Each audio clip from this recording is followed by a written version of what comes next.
guys, welcome back to my channel. I wanted to pop on here and show you a really cool and fast and easy thing to do when it comes to gift wrapping and gift tags.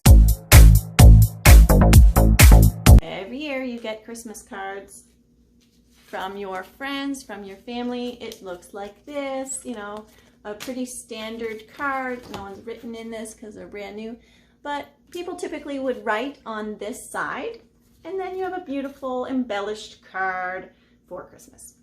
A lot of people save these from their special, you know, the special cards they get. But typically, then you just either pitch them or whatever. What I would recommend is you get creative. Cut some of these out. I would maybe cut this into 4s and use different segments of this snowflake to make a beautiful gift tag. So here's a card from last year. I rounded off the corners, and you could write, you know, to Dad, love Amanda, and it's a great tag.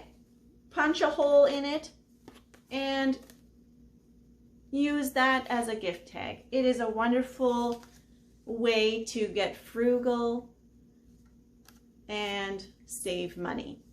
I have many cards here that you can use to stick a ribbon on it, and you're good to go. So every year, take your cards, cut them up, and take the special cute part, and then you have tags for your gifts. It is a fantastic way to recycle and leave less of a footprint. Merry Christmas, everyone. I hope you're having a jolly molly, a merry, jolly, whatever, fill in the blank Christmas. Handy Mandy out. Have a jolly molly Christmas. It's the best time of the year.